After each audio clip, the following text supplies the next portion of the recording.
बाबू हई गाड़ी कैसन रही? पुरान बिया। अच्छा भैया नमस्कार। का हो भाई? नमस्ते। का चाहिए? ए बाबू गाड़ी भाड़ा पर चाहिए, हमरा बेटा के शादी बा। शादी खातिर? हाँ। देखी सब गाड़ी तबाह कौन चाहिए? अरे ना ये कुल बराती खातिर ठीक बा। जीजा हाँ हो गाड़ी। अच्छा हो वाला। अब हाँ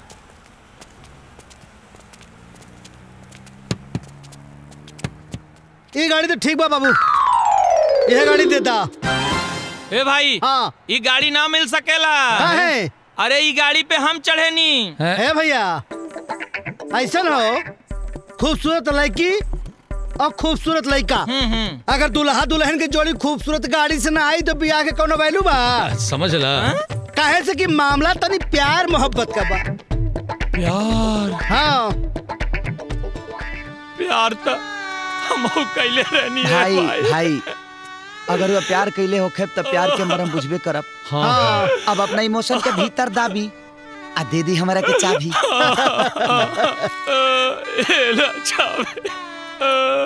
संभाल के जाइए भाई। ओके।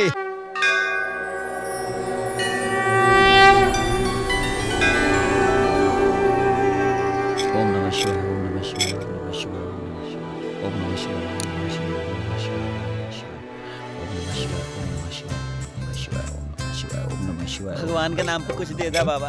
अरे बाबा के नाम पे दे दा। भगवान के नाम पे दे दा। तू छोड़ के देवा भगवान तू के ढेर कर दिया। अरे बाप रे सोना के सिकड़ी। अरे बाप रे।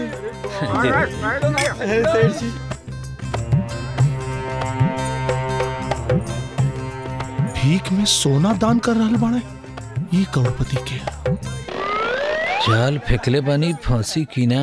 फंसी जरूर फंसी, टिप टिपाता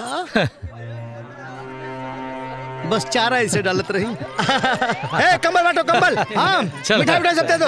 ओके। ई बाड़े सेठ अमीर चंद। अमीर चंद जी की जय। अमीर चंद जी। ओम शंभू ओम शंभू। सेठ अमीर चंद जय बाबा। बहुत बड़ करोड़पति बा। जय जय भोले शंकर। ओम नमः शिवाय। ओम नमः शिवाय। महाराज हई प्रसाद चढ़ा दे जाओ।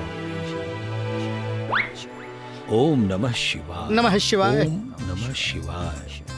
ओम नमः शिवाय। नमः शिवाय।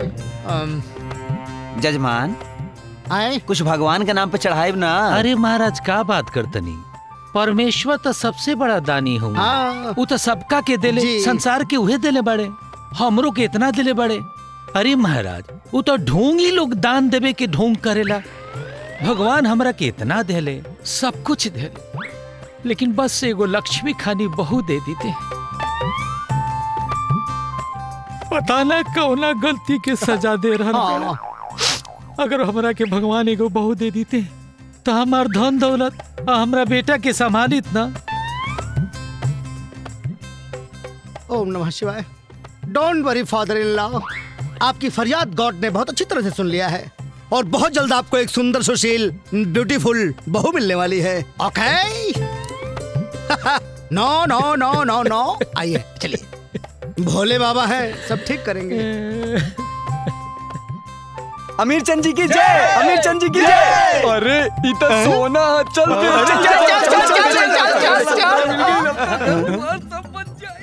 ए आवाज रे कुछ गड़बड़ बा। अरे चंगुआ कब है? अरे कौनो सेठ जॉन भाई इतना सोना दे के जाई का? कुछ गड़बड़ बा। का गड़बड़ बा? देखा तानी। अरे ये तो नकली बारे। अरे अमीर चंद फकीर चंद। अरे चल कैसे भले का करत रहले? अब घरे कैसे जाइब हम? तो लापरवाही बहुत बढ़ गई है। ओ जेंटलमैन, हाँ जेंटलमैन, व्हाट हैपेंड? कहा? क्या हुआ? जी गाड़ी पंचर हो गई है। Oh don't worry, I am hurry. Dal bhat करी। अरे भाई दाल भात कड़ी। अरे यार आप अंग्रेजी में बात करते हैं, उनको हिंदी आती है, हिंदी में बात करिए। दरअसल ये कहना चाहते हैं कि आपकी गाड़ी पंचर हो गई है तो कोई प्रॉब्लम नहीं, आप मेरी गाड़ी में आ जाइए, हम आपको छोड़ देंगे। अच्छा अच्छा जी आइए आइए, मैं पीछे बैठ जाता हूँ, आप लोग बैठ कर बात गाड़ी लेके घर पे आ जाओ। कोई बात नहीं, मैं तो ठीक है ना? बैठ सकता हूँ। अरे मिलेगा मिलेगा फिर मिलेगा डबल। दोबारा। ये भिखारी लोग भी, इनको हम लोग दान देते रहते हैं, पागल हो गए। आप वैसे आपका नाम क्या है? जी सूरज भान Singh. Good night, good night. Right right. एक बात पूछी, रघुआ लोगन के बुरा न लगे थे? Not good, not. रघुआ रहे नहीं कहाँ?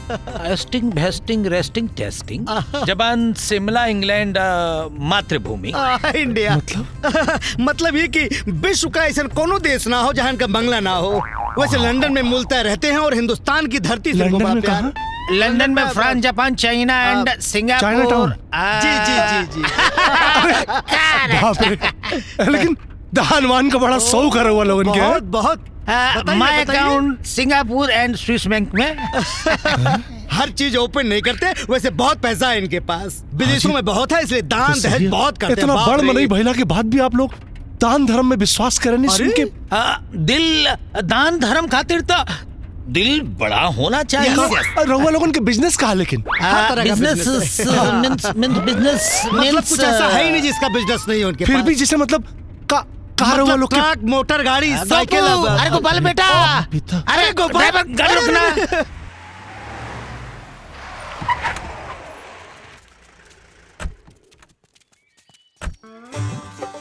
अरे गोपाल, वाह वाह वाह, क्या बात है, क्या बात है। सूरज भान सिंह जी, माय सन। हुआ अंकल? हेलो, हाय, नमस्ते। अरे खुश रहा। देखा, विदेशों में रहकर भी मेरा बेटा संस्कार नहीं भूला है। अरे वो तो देख रहा बानी, आश्चर्य होता। बहुत अच्छा। अरे वो करे नहीं का? इधर पट उधर पट, एक्सपोर्ट इंपोर्ट। अच्छा, हिंदुस्तान से लेकर विदेशों तक बहुत सारी फैक्ट्रियां हैं, उसके एमडी हैं, बहुत कुछ बनाते हैं। हाँ डैडी, या बेटू, मैं इस बार तो सरकारी एयरपोर्ट पे लैंड कर गया। ओके लेकिन अगली बार अपना खुद का एयरपोर्ट होना चाहिए। यस और अपना एरोप्लेन, ओके, जिसमें हम पूरे लोग सफर कर सके और अपने एयरपोर्ट पे उतर सके। सब बन जाएगा। और ये जो जमीन है ना, हाँ, हमने ये सोचा है कि यहीं पे बने, आओ। और ये 3 महीने के अंदर बन जाना 3 चाहिए। महीने क्या, हम लोग 1.5 महीने में सब देंगे। कुछ बनवा देंगे। है, रुपया है हमारे पास, प्रॉब्लम क्या है? और हाँ, ये रहा नक्शा। Yes yes yes yes.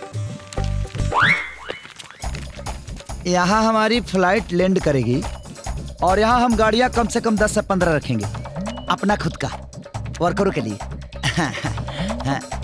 Parking हम चाहे तो बढ़ा सकते हैं यहाँ पे। Very good. रघुआ लोगन के कोनो कष्ट ना होता। एक बात कहना चाहते रहे।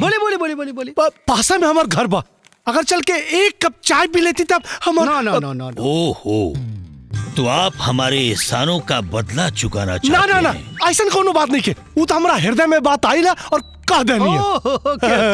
बाबूजी, ऐसे भी आपने तमाम लुंगे लफच्चों और भिखारियों की इच्छा पूरी कर ही दी है, अब इनकी भी इच्छा पूरी कर ही दीजिए। Please daddy. ओके, धन्यवाद बहुत बहुत। 1 मिनट।